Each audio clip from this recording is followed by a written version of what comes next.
شخصیت جاوید نہال حاجی صاحب کے قتل سے میں جب بھی کسی پولیس افسر کی زبان سے یہ جملہ سنتا ہوں کہ شک کرنا ہمارا کام ہے تو بے ساختہ جی چاہتا ہے پوچھ بیٹھوں کیوں بھائی یہ بے ایمانی کی رول کب سے نبھانا شروع کر دیا. مجھے لگتا ہے شاید شک کرنا بے ایمان کا خاندانی یا موروثی نہیں نسلی بلکہ ازلی بس ہے. اگر کوئی شادی شدہ عورت شکی نہ ہو تو اسے شکی قرار دینے میں کوئی مظاہرہ نہیں بلکہ میں تو کہتا ہوں شک زدگی شوہر یافتہ ہونے کی دلیل ہے. حالانکہ میرے خیال میں اگر کسی کے شوہر کو کئی لڑکیاں پسند کرنے لگیں اور اس کے ساتھ ڈیٹنگ یا ڈائٹنگ کی متمنی ہو تو اس کی بیوی کو اپنی تقدیر پر ناز کرنا چاہیے کہ اسے ایسے ہر دل عزیز وقت کی بیوی کہلانے کا اعزاز حاصل ہے.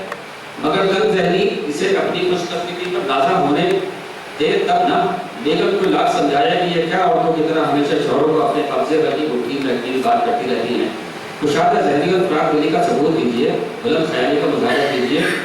مطلب بیگم نے بڑے دیکھے انداز میں پوچھا. مطلب یہ کہ ایک دوسرے کو چلانے کے لیے جلانے کے لیے اپنے اپنے شوہروں کی تنخواہوں میں بے تحاشا اضافہ کرنا, بچوں کے رزلٹ میں 7 کو 60 بتانا, گیس اسٹوو کی بجائے مائکرو ویو میں کھانا گرم کرنے کی سہولت کے فائدے بتاتے ہوئے پڑوسیوں کو بھی اس میں سینکنا بلکہ بھون ڈالنا, اے سی نہ چلنے تک نیند نہ آنے کی اپنی کمزوری کا منہ بسور کر اظہار کرنا, آبائی گاؤں سے لوٹنے کے بجائے آبائی گاؤں سے لوٹنے کے بعد گڑ گاؤں کی کہانی سنانا.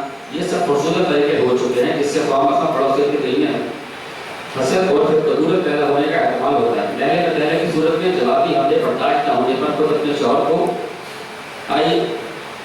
IEMI کے جنازے پر بٹھا کے پاکستان میں دفنا آنا خود اپنے پیروں پر قرآن مارنے کو مترادف ہے. تو بیگم نے کہا پھر ارے بھائی جلانے کے جدید طریقے اپنائیں جس سے دھواں تو اٹھے مگر اگربتی کے دھوئیں کی طرح خوشبو پکڑتا ہوا دھواں محبت کی خوشبو ہونی چاہیے. اچھا وہ کیسے؟ بیگم محمد کو گوش ہوئی.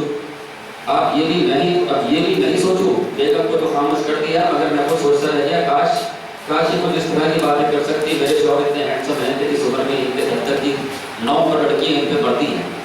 یہ کون سے خاص بات ہوئی؟ سنا ہے آپ کے کالج کی گرل فرینڈ آج بھی کو آئی ہے اور کل وہ ہی میرے مرنے یا طلاق ہونے کا انتظار کر رہی ہے. میری کئی سہیلیاں تو میرے ایک ہی اشارے پر میری سوگت بننے کو تیار بیٹھی ہیں. بھئی میری میاں تو اتنے پرکشش ہے کہ میں صبح ان کے دفتر جانے سے پہلے اور شام دفتر سے لوٹنے کے بعد بیاناً ان کی نظر اتارتی ہوں. پتہ نہیں کب کہاں کون سی چڑیل ان سے چمٹ جائے گی.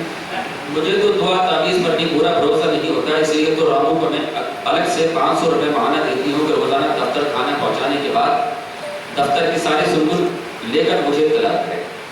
ذرا غور فرمائیے, اگر ایک پڑوسن دوسری سے ایسی گفتگو کرے تو بجائے حسد جلن کے کیا اس کے درمیان محبت نہیں بڑھے گی؟ ایک دوسرے کے شوہروں میں کئی کہتے ہیں کہ شک کا علاج حکیم لقمان کے پاس بھی نہ تھا اور یہ کہا جاتا ہے کہ جس کا علاج نہیں اسے جھیلنا ہی پڑتا ہے. ابھی کل صبح ہی کھڑکی کے گرل پر چھوٹا سا آئینہ لٹکائے شیف کر کہا تھا کہ اچانک کچھ سے بیگم کی آواز آئی, آج بڑی دیر تک شیونگ ہو رہی ہے. نہیں تو میں نے کہا اتنی دیر سے کسے گھور کر دیکھ رہے تھے آئینے میں تو اور کسے گھور سکتا ہوں. میں نے کہا میں سامنے مکان کی کھڑکی میں بیٹھی اس لڑکی کی بات کر رہی ہوں. لہجہ سپاٹ مگر آواز پاٹ دار تھی. کدھر میں نے بڑے اشتیاق بڑے لہجے میں کھڑکی سے باہر جھانکتے ہوئے کہا زیادہ مت بنیے, کیا ثبوت ہے کہ آپ اسے نہیں گھور رہے تھے؟ لہجہ انوس دیکھا تھا. بیگم کبھی کبھی اپنے ٹاپ فلور میں استعمال کر لیا کر. اگر میں اسے گھور رہا ہوتا تو دل کا خون ہوتا نہ ہوتا اور ساتھ ضرور لہولاد ہو گئے ہوتے. کہیں کٹ مارکس ہے کیا؟ خون کی کوئی لکیر نظر آ رہی ہے کیا؟ دونوں بار بیگم کے قریب کر کے میں نے کہا. بیگم لاجواب تو ہو گئی مگر مجھے یقین تھا کہ اب ان کے دماغ سے اس کیڑے کو نکالنے کے لیے کچھ کرنا ہوگا. لہٰذا یک وقت اگلے ہفتے لکھنؤ میں ہونے والی کانفرنس میں اپنے ساتھ لے جانے کا ارادہ کر لیا. کچھ دن ساتھ باہر گزارنے میں تھوڑا بہت پکنک کا مزہ تو آ ہی جائے گا مگر وہاں پہنچ کر حکیم لقمان کی بیچارگی پر بڑا ترس آیا. ہوٹل کی ریسپشنسٹ نے جب ایک ادا سے مسکراتے ہوئے استقبال کیا تو بیگم کی بات قابل دید ہو گئی. روم میں داخل ہوتے ہی پھٹ پڑی. یہ اتنی مسکراہٹیں کیوں بکھیر رہی تھی آپ پر؟ سچ بتائیے, کیا کوئی پرانی شناسا تو نہیں؟ ارے بیگم, بڑے بڑے ہوٹلوں میں ان جیسے اسٹاف کو اچھی طرح مسکرا کر مہمانوں کو خوش آمدید کہنے کی باقاعدہ تربیت دی جاتی ہے. کیا غیر عورتوں کو پھنسانے کے لیے؟ نہیں, گھاٹ پھنسانے کے لیے. میں نے جھجلا کے جواب دیا، لیکن شام کو کانفرنس سال میں داخلے کے بعد صورتحال اور خطرناک معلوم ہوئی۔ حالانکہ مین گیٹ پر ایک نہایت خوبصورت نوجوان لڑکی تشتری میں بہت سے گلاب رکھے کھڑی تھی اور ہر آنے والے مہمان کو ایک ایک گلاب پیش کر رہی تھی۔ میں نے دیکھ کر بیگم کا ہاتھ پکڑا اور سر جھکائے تیزی سے اندر داخل ہونے کی کوشش کی، مگر اس نے گلاب میری طرف بڑھا ہی دیا۔ او نو تھینکس، میں شادی شدہ ہوں، میں نے بے کا کہا اور آگے بڑھ گیا۔ اس کی کھنکتی ہنسی شام تک میری بیگم کا پیچھا کرتی رہی۔ میں نے من ہی من میں 2 رکعت شکرانے کے پڑھ لیے کہ اسٹیج پر پروگرام کی نظامت خلاف روایت کسی خاتون کی بجائے مرد کی ذمہ تھی، ورنہ جن الفاظ میں اس نے مجھے مائل پر دعوت دینی تھی، اگر عورت ہوتی تو بیگم پیچھے ہی پڑ جاتی۔ آخر وہ آپ کے بارے میں اتنا کچھ کیسے جانتی؟ شام کو چائے کے وقفے میں ایک بے تکلف خاتون کلیگ نے مجھے یہ نہیں پکڑ لیا، تمہاری بیگم تو بہت شکی معلوم پڑتی ہے۔ شکی بیگم ہے اسی لیے تو پکی بیگم ہے۔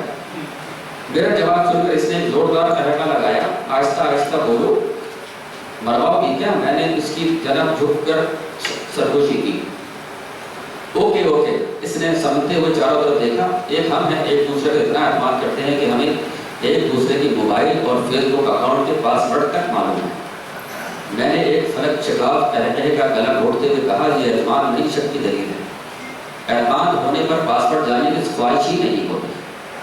ایک مشاہدے کے مطابق شوہروں کی بنسبت بیویاں زیادہ شکی مزاج ہوتی ہیں۔ ان کا سبب یہ ہے کہ بیویاں فطرتاً مردوں کی فطرت سے باقیت کے سبب شکی ہوتی ہیں، جبکہ شوہر مجبوراً شک کرتا ہے۔ اگر بیوی کمسن ہوئی کیونکہ وہ شوہر کم چوکیدار زیادہ ہوتا ہے۔ بیگم کی معصومیت دیکھیں، وہ ہر قسم کے خدشات اور خطرات سے بے پرواہ اپنی پرانی ساڑیاں اور شلوار جمپر اپنی جوان کام والی کو دینے کی بجائے کسی جدید خانے کو دے دیتی ہیں۔ میری بیگم نے اپنے پرانے کپڑے جدید خانے کو بھجوا دیے۔ اس کارکر کا مشورہ میں نے دیا تو بڑے سخت لہجے میں جواب دیا، مجھے نہیں لینا ہے ماسی کو یہ کپڑے دیتے ہوئے۔ کیوں مجھ پر اعتماد نہیں ہے؟ میں بگڑ گیا۔ بھرپور اعتماد ہے، مگر اس کا مطلب یہ تو نہیں کہ احتیاط کو بالائے طاقت رکھوں۔ بیگم نے بڑے فلسفیانہ انداز میں مجھے قائل کرنے کی کوشش کی۔ اعتماد کا مطلب آپ کیا جانیں؟ شوہر پر اعتماد سیکھنا ہو تو گرلز کالج کے مرد پروفیسروں کی دیکھ بھال سے سیکھ لیں۔ ان فلم اداکاروں کی بیویوں کے مطمئن چہروں کو دیکھیں۔ میں نے سلما ہال میں ایک ہٹ رومانٹک فلم دیکھتے ہوئے بیگم کی طرف جھک کر کہا، اور ہائٹ آف فیتھ دیکھنا ہو تو مجھے دیکھ۔ پیچھے سے کسی نے محترمہ نے آگے جھک کے سرگوشی کی۔ کیا مطلب؟ ہم دونوں چوک گئے۔ وہ خاتون بولے کہ میرے ڈاکٹر ہسبینڈ ماہر امراض نسواں اور زچگی ہیں۔